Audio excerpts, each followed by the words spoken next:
Bacaan pertama. Sesungguhnya aku akan menurunkan hujan roti dari langit. Pembacaan dari kitab Keluaran bab 16 ayat 1-5, 9 sampai dengan 15. Segenap jemaah Israel berangkat dari Elim, lalu tiba di padang gurun Sin, yang terletak di antara Elim dan Gunung Sinai. Mereka tiba di sana pada hari yang ke-15 bulan yang kedua sejak mereka keluar dari tanah Mesir. Di padang gurun itu bersungut-sungutlah segenap jemaah Israel terhadap Musa dan Harun. Mereka berkata, andai kata tadinya kami mati di tanah Mesir oleh tangan Tuhan, tatkala kami duduk menghadap kuali penuh daging dan memakan roti sepuas hati. Sebab kalian membawa kami keluar ke padang gurun ini untuk membunuh seluruh jemaah ini dengan kelaparan. Lalu bersabdalah Tuhan kepada Musa, sesungguhnya aku akan menurunkan hujan roti dari langit bagimu. Maka bangsa ini akan keluar dan memungut setiap hari sebanyak yang perlu untuk sehari. Dengan cara itu, aku hendak menguji apakah mereka hidup menurut hukumku atau tidak. Dan pada hari yang ke-6, apabila mereka memasak yang mereka bawa pulang, maka yang dibawa itu akan menjadi 2 kali lipat banyaknya daripada yang mereka pungut setiap hari. Lalu Musa berkata kepada Harun, katakanlah kepada seluruh jemaah Israel, marilah dekat ke hadapan Tuhan, sebab Ia telah mendengar sungut-sungutmu. Dan ketika Harun sedang berbicara kepada seluruh jemaat Israel, mereka mengarahkan pandangan ke arah padang gurun. Maka tampaklah kemuliaan Tuhan dalam awan. Maka bersabdalah Tuhan kepada Musa, aku telah mendengar orang Israel bersungut-sungut.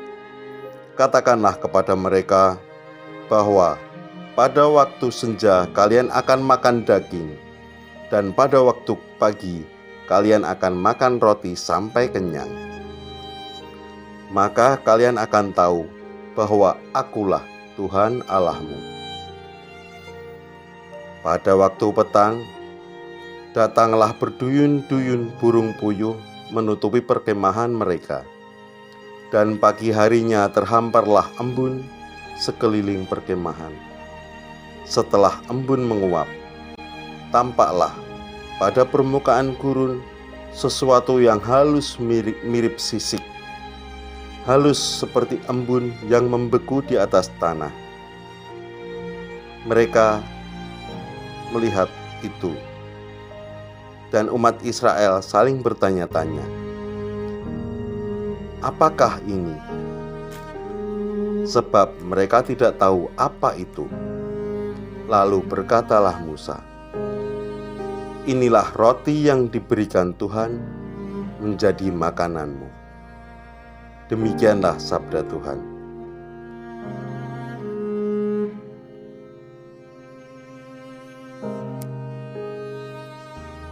Benih yang jatuh di tanah yang baik menghasilkan buah 100 ganda.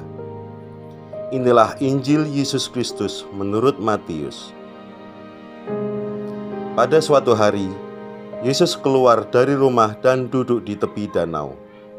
Maka datanglah orang banyak berbondong-bondong, lalu mengurumuni Dia, sehingga Yesus naik ke perahu dan duduk di situ. Sedangkan orang banyak semuanya berdiri di pantai. Yesus mengajarkan banyak hal kepada mereka dengan memakai perumpamaan-perumpamaan. Ia berkata, ada seorang penabur keluar menaburkan benih. Pada waktu ia menabur, sebagian benih itu jatuh di pinggir jalan, lalu burung-burung datang memakannya.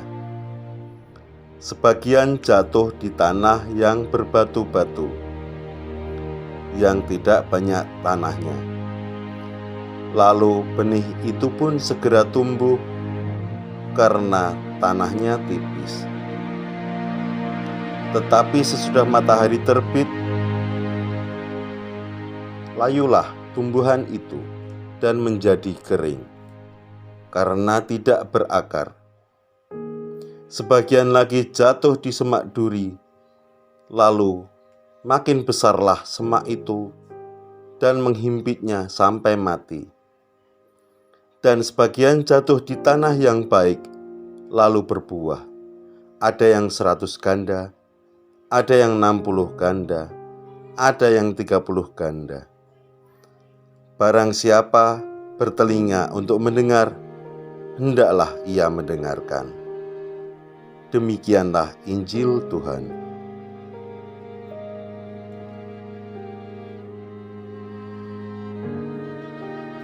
Renungan pada hari Rabu 21 Juli. Perumpamaan yang digunakan Yesus bertujuan bukan hanya agar misteri kerajaan Allah menjadi jelas, melainkan juga agar misteri ini menantang para pendengarnya untuk menyadari karya Allah yang mengagumkan dalam hidup ini. Perumpamaan itu membuka mata, budi, dan hati akan kenyataan hidup yang mengagumkan sekaligus menggetirkan. Firman Tuhan pada hari ini mengajak kita agar tidak berkecil hati atas tantangan zaman yang beraneka ragam. Firman Tuhan bisa saja jatuh di pinggir jalan, bisa dipatok burung dan habis riwayatnya, bisa tumbuh dan mati lemas karena tanah berbatu, dan juga bisa dihambat oleh semak duri. Tetapi bagi siapa yang menyediakan tanah subur, benih akan menghasilkan buah-buah yang baik. Maka marilah kita berusaha menyuburkan lahan, yaitu hati, budi, dan hidup kita, sehingga firman Tuhan yang ditabur sungguh dapat hidup dan berbuah. Kerendahan hati dan kesiapsediaan untuk membaca, merenungkan, dan mengambil hikmah firman Tuhan menjadi pintu gerbang bagi kita untuk menemukan jalan Allah, jalan yang menuntun kita pada hidup yang baik dan yang berlimpah berkat dan cinta. Marilah berdoa.